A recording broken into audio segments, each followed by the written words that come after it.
భాగవతాన్ని ఈ 7 రోజుల పాటు ఆయనకు వినిపించిండు అట. ఎవరు? శుక మహర్షి. శుక మహర్షి పరీక్షిత్ మహారాజు శాపం కారణంగా బాధపడుతూ ఉన్నప్పుడు ఆయన కోసం వినిపించినటువంటి ఆ కథలే భాగవత కథలుగా ప్రసిద్ధి చెందినవి. ఇవి వ్యాస భగవానుడు రచన చేసినారు. భాగవత కథల్ని కూడా మహాభారతంతో పాటు, తర్వాత వేదాల విభజనతో పాటు, అష్టాదశ పురాణాలతో పాటు ఈ భాగవతాన్ని కూడా వేదవ్యాసుల వారే రచించినారనమాట. అందులో శుక మహర్షి పరీక్షిత్ మహారాజుకు చెప్పినట్లుగా ఉంటుంది. ఓ పరీక్షిత్ మహారాజా, ఓ అనఘా, ఓ పుణ్యాత్ముడ అనేటువంటి సంబోధనతో ఆ భాగవత కథలు నడుస్తూ ఉంటాయి అన్నమాట. అయితే అప్పుడు చెప్తాడు ఆయన, 9 రకాల మార్గాలు ఉంటాయి మహారాజా. అందులో శ్రవణం, కీర్తనం ఈ 2 చాలా ప్రధానమైనటువంటివి. ఎంతకంటే ఇక్కడ మీరందరూ తెలిసిన వాళ్ళు ఉన్నారు కాబట్టి నేను దాన్ని పూర్తిగా అనట్లేదు ఆ శ్లోకాన్ని మళ్ళీ. అయితే ఆత్మ నివేదనం చిట్ట చివరి భక్తి మార్గం. ఆత్మ నివేదనం అంటే అవసరమైతే పరమాత్మ కోసం స్వామి నన్ను ఇప్పుడు నేను ప్రాణార్పణ చేసుకుంటా నీకు అని చెప్పినా కూడా ఆయన పెద్దగా దాన్ని ఇష్టపడాడు. ఎందుకంటే ఆయన ఇచ్చిన ప్రాణమే ఆయనకి ఇస్తే ఆయనకి ఏముంది? ఈ ప్రాణం ఎవరిది? ఆయన ఇచ్చింది. ఆయన ఇచ్చిన ప్రాణమే ఆయనకి ఇస్తే అది ఎట్లా ఆయన దగ్గరికి చేరాల్సిందే. దాన్ని కూడా ఆయన పెద్దగా పట్టించుకోడట. కానీ ఆయన పట్టించుకునేది కీర్తనం. అంటే ఎవరైతే తన యొక్క గుణగానాలను, తన భక్తుల యొక్క కథలను కీర్తనం చేస్తారో అవి వాటిని ఆయన ఇష్టపడతాడట. ఇష్టపడి మనకు మోక్షాన్ని ప్రసాదిస్తాడు అట. కాబట్టి ఇది ఎప్పుడు జరిగింది అంటే కలి ప్రభావం ప్రారంభమైనటువంటి మొదట్లో ఈ శ్రవణం కీర్తనం సంబంధించినటువంటి ప్రారంభమైంది. అదిగో అక్కడ ప్రారంభమైనటువంటి ఆ యజ్ఞాన్ని ముందుకు నడిపించినటువంటి మహానుభావులు ఇటువంటి దాసులు. ఆ శ్రవణము కీర్తనము అనేటటువంటి భక్తి మార్గాన్ని ఈ కలియుగానికి అందజేసినటువంటి వాళ్ళు ఇటువంటి దాసులు.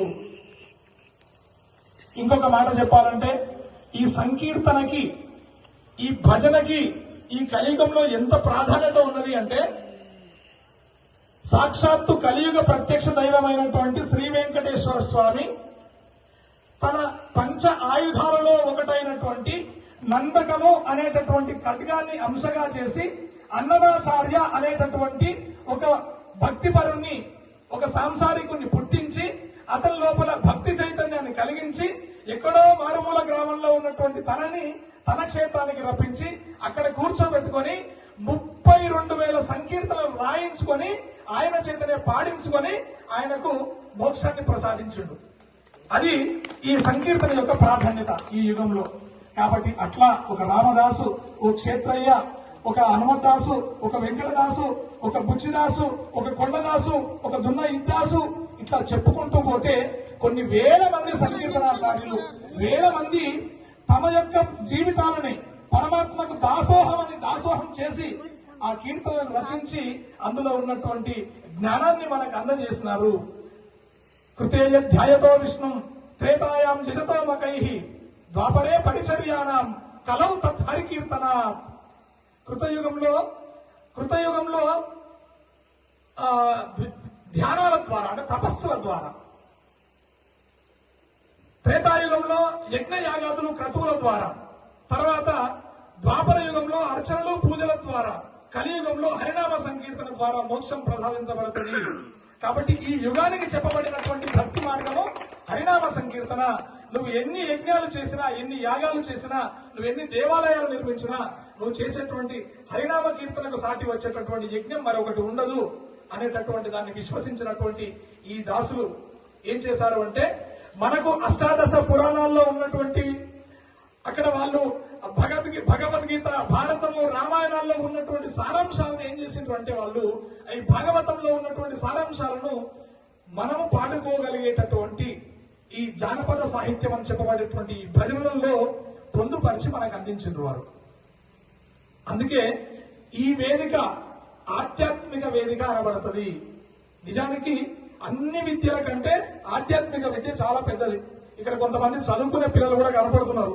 మామూలుగా మన గొడవ స్టార్ట్ అవుతుంటది. 10th క్లాస్ అయిపోగానే నువ్వు ఏం చదువుకుంటావు బిడ్డ, డాక్టర్ అవుతావా, లాయర్ అవుతావా, కలెక్టర్ అవుతావా, రకరకాల చదువుల గురించి చెప్తా ఉంటారు. ఇగో ఈ డాక్టర్ కంటే కలెక్టర్ పెద్దది, కలెక్టర్ కంటే ఐపీఎస్ ఇంకా పెద్దది, అట్లా ఒక చదువుని మించిన చదువు ఇంకొకటి ఉంటది అని చెప్తా ఉంటారు. ఇవన్నీ పువ్వు నింపేటువంటి చదువు, ఇవి పొట్ట నింపేటువంటి చదువు లేదు కానీ జన్మతః సిద్ధించినటువంటి అజ్ఞానాన్ని పోగొట్టగలిగేటువంటి చదువులు కావాలి. జన్మతః సిద్ధించినటువంటి అజ్ఞానాన్ని పోగొట్టగలిగేటువంటి చదువులు ఏముంటాయా అంటే అది కేవలం ఆధ్యాత్మిక విద్యనే ఉంటది. ఆధ్యాత్మిక విద్య మనం ఎక్కడ నేర్చుకోవాలి మనం? మరి మనకి ఇప్పుడు ఋషులు అందుబాటులో లేరు కదా. ఇప్పుడు శమిక మహర్షి లాంటి వాళ్ళు, లేకుంటే సుఖ మహర్షి లాంటి వాళ్ళు, వ్యాస మహర్షి లాంటి వాళ్ళు మనకి ఇప్పుడు అందుబాటులో లేరు. మనం అంతా ఏదో సాంసారికులం. మన ఊర్లో ఉండి ఏదో వ్యవసాయం చేసుకుంటాం, లేకుంటే చిన్న వ్యాపారం నడుపుకుంటాం, నేను 4 ఆవులు పెట్టుకుని పాలు వండుకుంటాం, లేకుంటే నేను ఇంత చదువు చెప్పుకుంటా, స్కూల్లో పాఠాలు చెప్పుకుంటా, జీతం తీసుకొని బతుకుతా. మరి మనకి ఎక్కడ దొరుకుతుంది ఆధ్యాత్మిక విద్య?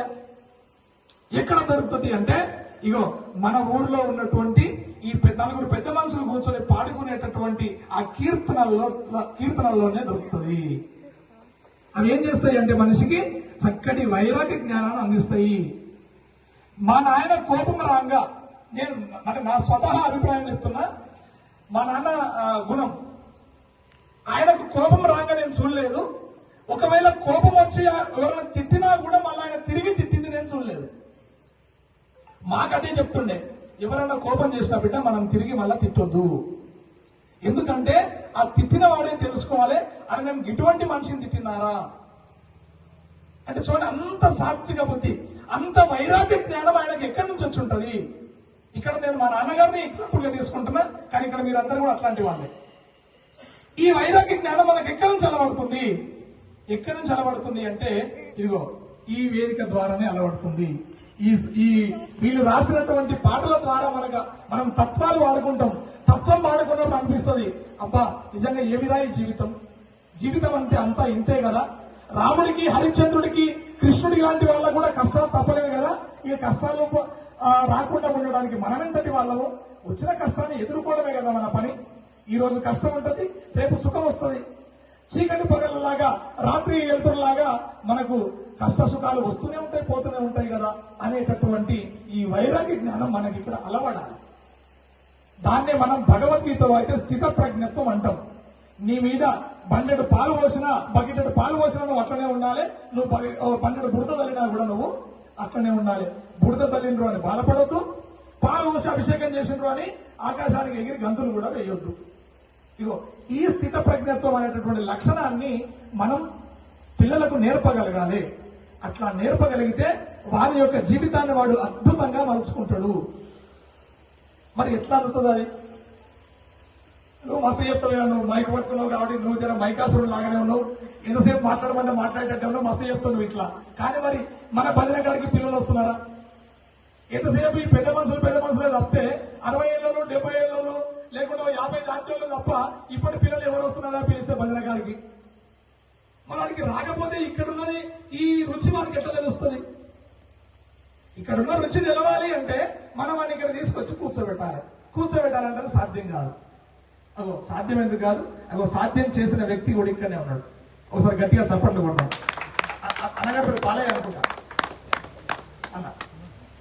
ఎందుకంటే మొన్న మహాలింగ క్షేత్రంలో భజన పోటీలు జరిగినప్పుడు ఆ చిన్నోడు హార్మోని వాయిస్తుంటే నేను ఏడ్చాను.